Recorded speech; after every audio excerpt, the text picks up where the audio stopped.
Welcome to my Vasundhara Tamil channel. இன்றைக்கி பீர்க்கங்காய் பொரியல் தாங்க இன்றைக்கி பண்ணி காட்ட போகிறேன். பாருங்கள், நல்லா சாஃப்டாக நல்லா இஞ்சி பீர்க்கங்காயே. இதில் நம்ம இது எல்லாமே தோல் நீக்கிட்டு இது வாஷ் பண்ணிவிட்டு 2 வாட்டி வாஷ் பண்ணிவிட்டு வெங்காயம் 4 தக்காளி இது எல்லாமே நம்ம தனித்தனியாக கட் பண்ணலாம். இந்த பக்கம் பாதி இதை கட் பண்ணிக்கலாங்க. இப்படி கட் பண்ணி எடுத்துக்கலாம்.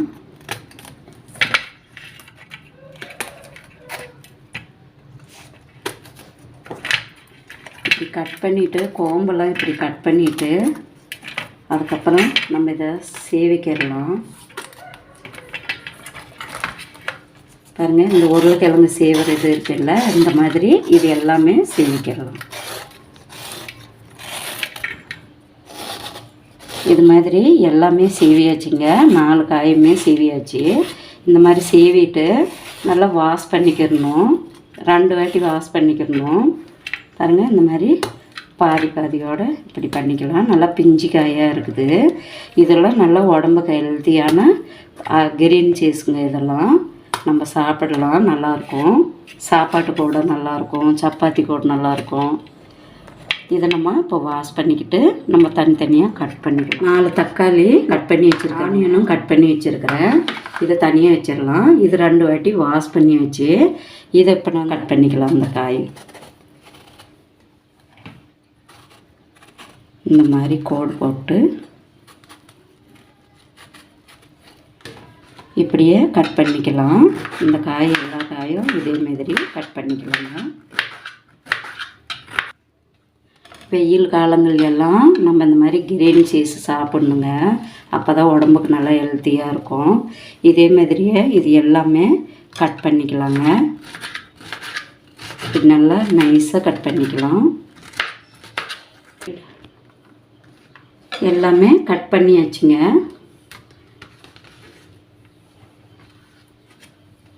பீர்க்கங்காய் பொரியல் பண்ணுறதுக்கு இன்க்ரீடியன்ட்ஸ் பார்க்கலாம். சமையல் எண்ணெய் 3 டீஸ்பூனு, கடுகு 1 டீஸ்பூனு, சீரகம் 1 டீஸ்பூனு, தனியாத்தூள் 1 டீஸ்பூனு, மிளகாத்தூள் 1 டீஸ்பூனு, சாம்பார் மசாலா 1.5 டீஸ்பூனு, மஞ்சத்தூள் 1 டீஸ்பூனு, கறிவேப்பிலை கொஞ்சம், தேவையான அளவுக்கு தனியாத்தலை, கொஞ்சம் இங்கு பவுட்ரு, தேவையான அளவு உப்பு.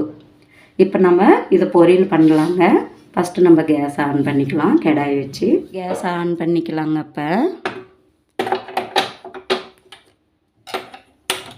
கடாய் வச்சுட்டு நம்ம இப்போ எண்ணெய் ஊற்றிக்கிடலாம். 2 நிமிஷம் சூடாகட்டும். பொரியல் பண்ணுறதுக்கெல்லாம் கொஞ்சம் எண்ணெய் கூடவே இருந்தால் தான் நல்லாயிருக்கும். எண்ணெய் சூடாகிடுச்சிங்க. இப்போ நம்ம கடுகு போட்டுக்கலாம். கடுகு நல்லா வெடிக்கட்டும். கடுகு நல்லா வெடித்து வரும்போது இப்போ நம்ம சீரகத்தை போட்டுக்கலாம். இப்போ ஆனியன் சேர்த்திடலாம்.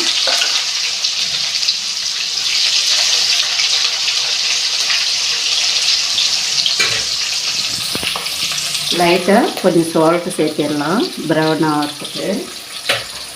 இப்போ மிக்ஸ் பண்ணி விட்டுடலாம். ஆனியன் போட்டு 2 நிமிஷம் கழிச்சு தாங்க கருவேப்பிலை சேர்க்கணும். ஒரு 2 நிமிஷம் ப்ரௌன் ஆகட்டுங்க. ஆனியனு ப்ரௌன் ஆகிடுச்சிங்க. இப்போ நம்ம தக்காளி சேர்த்துக்கலாம்.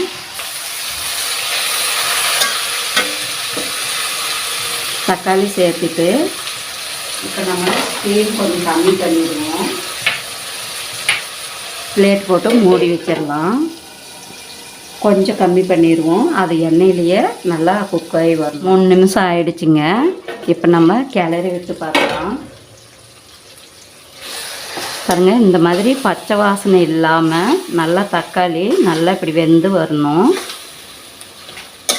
இன்னொரு 2 நிமிஷம் டக்குன்னு போட்டு வச்சுருவோம். தக்காளியே தண்ணி விட்டுக்குச்சு. இப்போ கொஞ்சம் ஸ்டீம் வேகப்படுத்திக்கலாம். இன்னொரு 2 நிமிஷம் குக் ஆகட்டுங்க. 2 நிமிஷம் ஆகிடுச்சுங்க.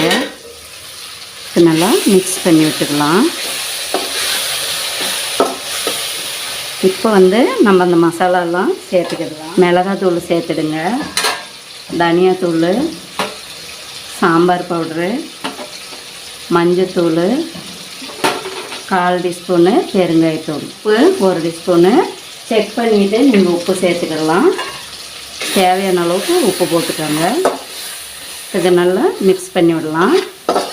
2 நிமிஷம் நல்லா மிக்ஸ் ஆகட்டுங்க.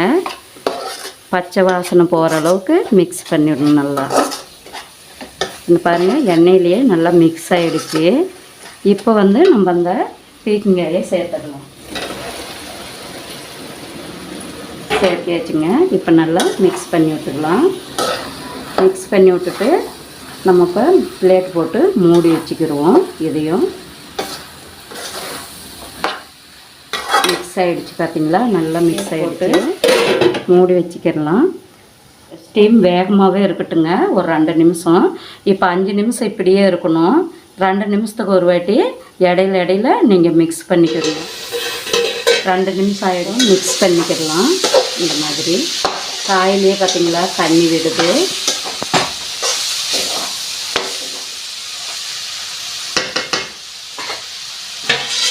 இன்னொரு வாட்டி மூடி வச்சுக்கலாம். இதை இன்னும் ஸ்டீம் உப்பு வந்து நம்ம கம்மி பண்ணிடணும். அப்போ தான் நல்லா குக் ஆகி வரும். 7 நிமிஷம் ஆகிடுச்சிங்க. 7 நிமிஷமாக நான் இப்போ 2 வாட்டி இடையில மிக்ஸ் பண்ணி விட்டுக்கிட்டேன். பாருங்கள், இந்த காயிலேயே வந்து இப்படி தண்ணி விடும் பார்த்தீங்களா. இப்படி கம்மி ஸ்டீமில் வச்சுருந்தோம்னா காயிலேயே தண்ணி விடும். நம்ம வேகமாக ஸ்டீம் வந்து அதிகப்படுத்தி நம்ம வச்சிட்டோம்னா அது வந்து தீயறதுக்கு வாய்ப்பு இருக்குது. அதனால் நான் வந்து கம்மி ஸ்டீமில் வச்சுட்டேன். இப்போ வந்து நம்ம வேகப்படுத்திக்கலாம். உங்களுக்கு அப்படி 1 டம்ளர் தண்ணி விட்டு வைக்கணுன்னாக்கா நீங்கள் வச்சுக்கலாம். ஏன்னா இது பொரியலுங்கிறதுனால நான் தண்ணி விடல. பாருங்கள், காயிலேயே தண்ணி விட்டு இருக்குது. இப்போ தான் நான் ஸ்டீம் வேகப்படுத்தியிருக்கிறேன். பிளேட் போட்டு மூடி வச்சுருவோம். இது ஒரு 10 நிமிஷம் குக் ஆகணுங்க. இடையில கிளறி விட்டுக்கணும். 3 நிமிஷத்துக்கு ஒரு 2 வாட்டி நான் மிக்ஸ் பண்ணி விட்டுக்கிட்டுங்க. 10 நிமிஷம் சொன்னேன் இல்லைங்களா, 10 நிமிஷம் ஆயிடுச்சு. இடையில மிக்ஸ் பண்ணியாச்சு. இப்போ கொஞ்சம் வேகப்படுத்திக்கலாம் ஸ்டீமை. ஒரு கேச்சிங்க இது சுண்ட பாருங்கள், காய் வந்து கம்மியாகிட்டே போயிடும். இப்படி சுண்ட வச்சோம்னா இந்த மாதிரி பொரியல் பண்ணோம்னாக்கா. இப்போ 2 நிமிஷம் ஆகிடுச்சுங்க. இப்போ வந்து நம்ம ஸ்டீம் ஆஃப் பண்ணிக்கலாம். கொஞ்சம் தனியாத்தலை சேர்த்து. எங்கள் வீடியோ உங்களுக்கு பிடிச்சிருந்துச்சின்னா நீங்கள் சப்ஸ்கிரைப் பண்ணுங்கள், ஷேர் பண்ணுங்கள், லைக் பண்ணுங்கள், கமெண்ட் பண்ணுங்கள்.